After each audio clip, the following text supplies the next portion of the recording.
So on Monday of this week, American drivers pulled up to the pump and they saw the highest prices for this time of the year on record. That same day, Wall Street trade groups argued before federal courts that Commodities Futures Trading Commission consumer protection and market integrity rules, mandated by a law co-authored by my friend Barney Frank, should be blocked. These rules include so-called position limits that would restrict trading firms from hoarding oil contracts so that they can manipulate the market with outsized influence. Wall Street lobbyists say they are trying to block these rules because it might cost these billion-dollar behemoths a portion of their multi-million-dollar bonuses to implement. But the reality is that these rules would make the oil speculators who are manipulating the marketplace change their ways.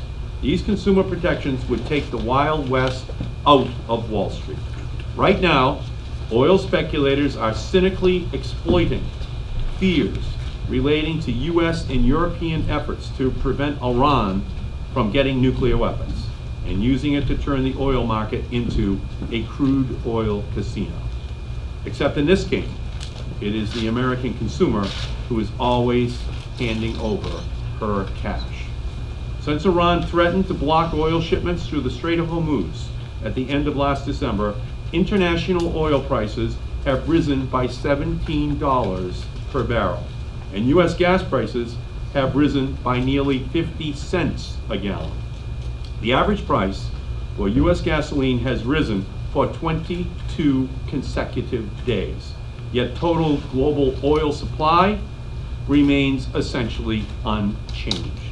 The spike we are seeing in oil prices right now is only because of supply and demand. It is being manipulated by fear and greed, adding a speculative premium onto the price of gas. Last week, traders set a new record for the amount of money they bet on higher gas prices.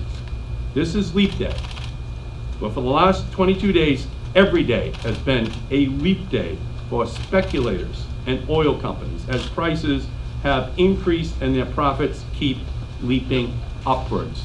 And the oil companies and the Republicans just keep telling consumers they can just go take a leap. There will be no help for them. But it's not just Wall Street lobbyists who are battling these protections. House Republicans have already passed out of 2 committees a bill that explicitly prevents the CFTC from making any Wall Street Reform Act rules effective before October of 2012. They do not want to see the effects of Dodd-Frank out in the marketplace. By opposing using oil reserves and blocking efforts to rein in oil speculators, Republicans are basically being indifferent to the concerns of consumers. Republicans also sought to delay these rulemakings by starving the agency of funds, cutting the agency's budget. Barney is going to deal with those issues. Because if Wall Street can stop these new laws from being passed, they'll make sure that commodities cops don't get the money they need in order to walk the beach. So Congressman Frank and I are writing to the chairman of the CFTC, encouraging him to finalize the rulemaking for these protections before Wall Street can stop them. And we also need to know how trading firms have concentrated their power in the oil marketplace and whether they are pushing prices higher intentionally. Right now, we need to take a 3-step plan to protect American families and businesses from higher gas prices. 1, we need to release the oil from the Strategic Petroleum Reserve. The Strategic Petroleum Reserve is a proven weapon against the saber rattlers in Iran, the oil speculators on Wall Street, and the oil princes in Saudi Arabia. Releasing oil from the reserves will encourage the Saudis to do the same thing, creating a 1-2 punch against high oil prices. The Saudis must begin to produce more oil. 2, enact and enforce the Dodd-Frank consumer protection and financial reform rules on speculators. And 3, continue our shift towards more fuel-efficient vehicles renewable energy and natural gas production that is kept here in America. It is time to shut down this crude oil casino. It is time to put the law that Barney Frank put on the books so that we can protect consumers. Barney. Thank you. My colleague Ed Markey has been a leader in this area for some time, and had his prescriptions been followed even earlier, we would not be in the situation we're in. Let me just add, with regard to the Strategic Petroleum Reserve, not only is there a need for us to release it, and if it's a strategic reserve, I don't know what it is being used for. We are unlikely to have a nuclear war with the Soviet Union, so reducing these artificially increased gasoline prices would seem to be a good purpose. But it also makes very good business sense. And it's precisely because gasoline is now, and oil is now so high in price, that if we were to release, we sell it. Remember, when we release it, people don't pull up to the reserve and fill up their tanks. We make it available to the private sector at a good price. And then we can replace it later on when the price goes down. So it makes economic sense to release it at a high price and get it back in the lower one. Secondly, I want to talk about the speculation aspect. It is the official position of the Republican leadership in the House, articulated by Mr. Kingston, who's the Appropriations Subcommittee Chairman for the Commodities Futures Trading Commission, that speculation has no impact on prices. There was an economic argument decades ago that said speculation didn't affect prices, and it was based on the fact that speculation was a fairly small percentage of the activity. But we're in a different era now. We have got the whole development of derivatives, which was in its infancy before. We have large amounts of liquidity available to financial institutions. We have information technology, and the economic consensus is shifting. People are recognizing the reality that speculation affects it. There is, of course, no other explanation for what Ed Markey just documented. The increase in oil prices at a significant clip at a time when there are no real world changes to justify it. And so we gave the CFTC the power to regulate, and we've been told by some of the Republicans, well, they could have done that before. No, clearly not. Swaps. Swaps are a relatively new aspect of this, and they were not under the jurisdiction of the federal agency. So the CFTC was given very substantial new powers to regulate derivatives, and they took a very radical position. What they said was, if you don't use any oil other than what drives you to work in the morning, then you can't buy up a whole lot of it at a bad time and simply hold it off the market. That's called position limit. It does not affect any economic entity that has a need to hedge. It doesn't restrict what airlines can do to deal with volatility in fuel prices. It is simply a limit on what financial institutions can do who never use the energy, or who want to buy it up and help drive the price up and then profit from it in that way. Outrageously, the industry has gone to court to try to block this, and they are making the bizarre claim that they are carrying out the intent of Congress. Yes, they are carrying out the intent of those members of Congress who oppose any regulation. Those of us who supported regulation wanted it to happen. And that's the first part of it. The second thing that the Republicans are doing, particularly in the House, and there's been some unfortunate effect because you have to get both houses to pass it, they have underfunded the CFTC, the Commodities Futures Trading Commission. Of all the federal regulatory agencies, got the largest increment of increased power because they got into derivatives which they didn't have before. They were a fairly small budget operation, and they are now given all this power. They have other responsibilities, by the way. They're the ones who are now trying to investigate who misplaced or played with what with MF Global. But they also have this issue now, this responsibility to regulate derivatives and deal with speculation. The president, for 2012, which was the first year when the bill was in effect, asked for $308 million, not a huge amount by federal standards, and he asked that $117 million of that come from a user fee. The SEC is funded in part by user fees. The Commodities Futures Trading Commission is all tax dollars. So the president said, let's give them some more money, and let's take $117 million from these people whose activities we have to regulate. The Republicans in the House protected the industry from any user fee and cut the budget by almost 50%. They voted $172 million. They cut $136 million off what the president asked. The Senate resisted some, but the final result was only 240 million. The Senate asked for 240 million. The final result was only 205 million. Not nearly enough for these new responsibilities. The Republicans are in the process of, we think, doing this again. So the point is that we did give the Commodity Futures Trading Commission the mandate to say to people who aren't going to use oil, please stop manipulating the oil market. Please stop buying oil and holding it off the market to drive the price up. That's what this is about. And then profiting from that. And if you don't use the oil, there are limits on what you can do to buy it.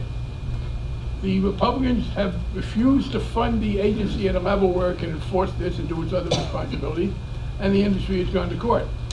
I give credit to the CFTC. They adopted the rule. There was a problem of getting a third vote. They have the votes. They are moving forward. Industry tried to get the CFTC to hold off on the rule. They have not done that. One of the things I urge people to look for now is we will be doing the budget in these next couple of months, and we're doing the appropriation. One of the critical questions for consumers, and it may seem obscure, but one of the critical questions for consumers and for keeping energy prices down will be whether or not we can get adequate funding for the Commodity Futures Trading Commission, and I hope people will focus on that. We're giving out the budget numbers. I guess we've got a chart that's coming out which gives you all the budget numbers on the CFTC. Questions? Congressman, when I asked yesterday at a House hearing whether it was his overall goal to get our price of gasoline lower, Energy Secretary Chu said no. Our overall goal is to decrease our dependency on oil. Do you agree with that administration policy? I believe you do both. They're not mutually exclusive. Certainly you don't want to have subsidized oil. I don't agree with that distinguished historian Newt Gingrich that oil can be $2.25 a gallon. I think that is an unrealistically low price. But yes, we want to reduce our dependence, and that's where Markey has been a leader, and of course we get resistance from the Republicans on that, both on making our automobiles, our vehicles, more fuel efficient, which the Obama administration has finally been able to do, and we have resistance, and putting money into alternative energy. But I think getting fuel prices lower is fully consistent with that, as long as you're not being unrealistic. Yeah, again, this is not a question right now of supply and demand. It's a question of fear and greed. It's being driven by speculation out in the marketplace with firms now cornering the market, driving up the price, unrelated to the actual supply and demand out there. And we need to make sure that the CFTC has the ability to crack down on these speculators. The price of oil should reflect market conditions. It should not reflect what a small number of traders reacting to what's going on in Iran can extract from the marketplace without having the consumer protected by the regulatory cop on the beat. And that's what Arnie and I are talking about here today. Yeah, just to summarize it, we don't want the price, we're not trying to drive the price to be artificially low, but we don't want it to be artificially high. I think the way you deal with the dependence is to have an accurate supply and demand set. While you try, what we are trying to do is to reduce the demand by having alternative energy and more efficient vehicles. Can I ask a minute? You talk about the speculation and everything, but aren't there factors in this, when it does come to supply and demand, demand in India and China, and also this time of year where we're getting into the blends of gasoline, which we always see a spike around this time of year because the blended gasoline government requires? Yeah, the demand from India and China did not go up so dramatically the last 22 days in a row that we would see such a dramatic increase. It plays a role, but not this kind of a role. And so what we're saying is that something has gone fundamentally wrong out in the marketplace. And there is no reason to believe that this price isn't going to continue to rise dramatically. That's not related to India and China. That's related to the speculation out in the marketplace, reacting to this Iranian situation. What we're saying is, if Iran is going to try to scare the world by rattling this oil saber, then we in the United States have to protect American consumers from it by deploying the Strategic Petroleum Reserve and by putting the speculators' worst fear in place, which is the cop on the beat from the CFTC, bringing these people to heel. But the blends, do you think that plays the blends play a role, somewhat of a role, but it's a small role compared to this dramatic increase. Right, It's- the blend, why didn't it happen last year or year before? The blends didn't start 2 weeks ago. Let me say, by the way, to the extent that there's a real world factor here, and let's have people take responsibility for what they advocate, it is the Iranian situation. Yeah, the Iranians have begun to cut back some oil. There may be some impact short-term on prices from the toughness on Iran. I'm ready to make that decision and pay that price. But for some of our Republican friends who want to do things that would be even more disruptive regarding Iran in the near term and then complain about the consequence, it's total hypocrisy. Let's all be honest and say, yes, cracking down on Iran, that's the one real world thing that might have a factor. Let's all be honest about it and say, yes, we're willing to do that, we're willing to pay that price. And even then, if we were able to deal with speculation, it wouldn't be anything like the price we're now being asked to pay. And it's a follow up money. They're saying, the Republicans are all saying crack down on Iran, and then they're blaming Obama for the increase in the price of oil. It's not Obama, it's OPEC. And we're just trying to get this story straight. It's OPEC plus those speculators. We just need to make sure the cop is on the beat. Congressman Markey, you mentioned the Strategic Petroleum Reserve. Have you heard from the administration about your request, the letter that you sent? Secretary Geithner at the end of last week said that they were beginning serious considerations of putting together a plan to deploy the Strategic Petroleum Reserve. No dates mentioned yet, but I'm heartened to hear that they're beginning that process. How long do you think the process will take? I don't know that, but I do hope that they begin aggressively deploying a strategy in the near term in order to protect the fragile recovery that we are now in, because every time the price of a barrel of oil goes up $10 a barrel, on average, it's 0.2 of a percentage point off of GDP. And so it's imperative that they have a plan and that they exercise that plan aggressively. Well, you have some history here. And, something's happening when you get elected president, no matter you're a Democrat or what. One is you become much more impressed with what I believe deeply to be geopolitical gobbledygook than they do. But secondly, you are told that the Strategic Petroleum Reserve is this precious jewel that you must preserve undiminished. And from time to time, we have been able to persuade Democratic presidents that no, taking some money out of the Strategic Petroleum Reserve is not rape and plunder. And they do it, and when they do it, we have a good result. So we have this pattern where there is a lot of resistance on the part of the administration, and they're being told by the national security people all these things. And then we have on occasion been successful in getting them to do it, and when we have been successful in getting them to do it and overcoming the resistance, the result has been as we predicted, which was the kind of temporary help, and I think you'll see the same thing this time. But, can I follow up on that? But is it consistent to say that supply isn't a problem right now, and at the same time saying that, well, we need to tap into this reserve? Yes, because you defeat the speculators. What we're saying is... But that's not the point of the reserve, though. The reserve is supposed to only use... I'm sorry, who said that?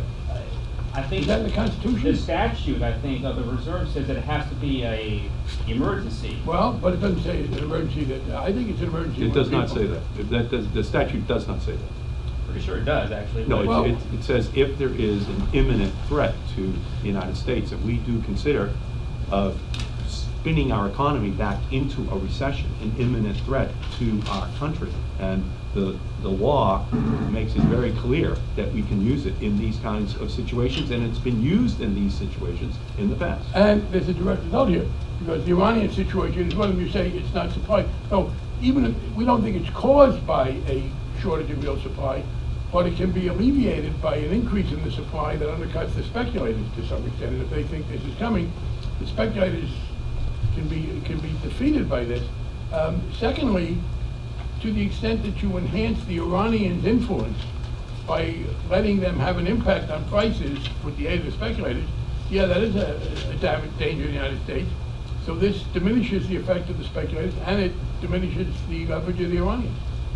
Would you want to see another coordinated international action, or should the U.S. just go ahead on its own regardless? I think it was very helpful that the president put together an international coalition last year.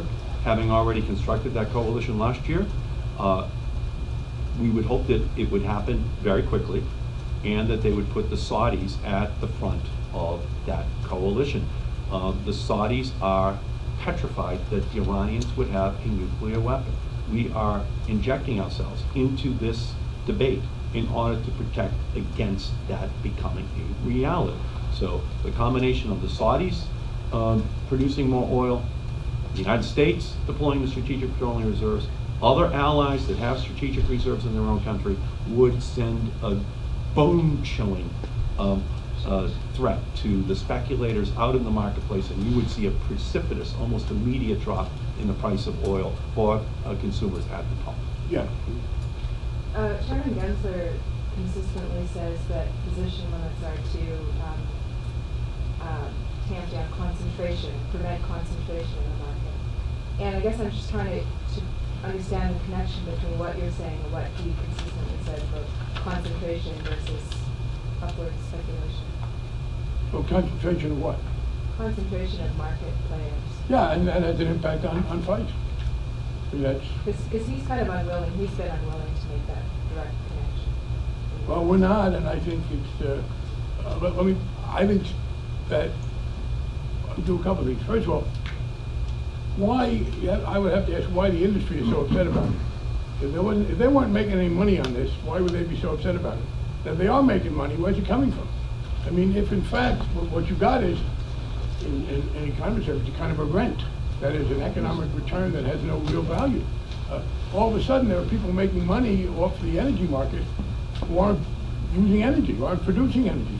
Well, where does it come from? It comes from the speculation that somebody's paying for that. They're not the Federal Reserve. They can't print money. And I'm not sure exactly what Gensler means by that, but if it has the effect, I think it will have the effect of tamping this down. And the industry obviously does too, because they are fighting hard against this because it's a threat to their level of profits. And that's a level of profits that gets paid for by the consumers, which I don't know where else it would come from. The Chairman Gensler says that the agency is a price-setting agency. There's no guarantee the position limits will have any impact on prices. I agree. There's no guarantee that it will. And nobody's asking him to set the price. Again, we are not talking about an artificially low price. We are combating an artificially high price.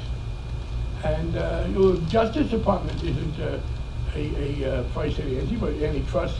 Whether we talk about antitrust and competition, that's to bring the price down, to have more competition. So, again, yes, there's never any guarantee of these things. It does zero harm, and we're not talking about setting the price. We are talking about combating an element that is, we believe, artificially raising the price.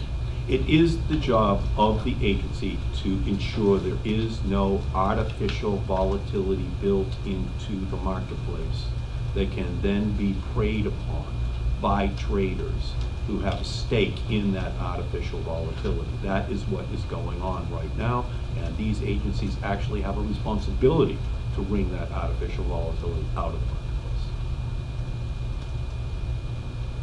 Have you had any indication that the CFTC is investigating whether there's artificial volatility in the marketplace? I have not. I will tell you this, given the demands on that time, given MF Global and everything else, I'm not sure you could expect them to spend a lot of energy doing it. Plus, we believe that the position limits rule that they've adopted would have that impact. So, I don't think there's any, and maybe you won't know until it happens.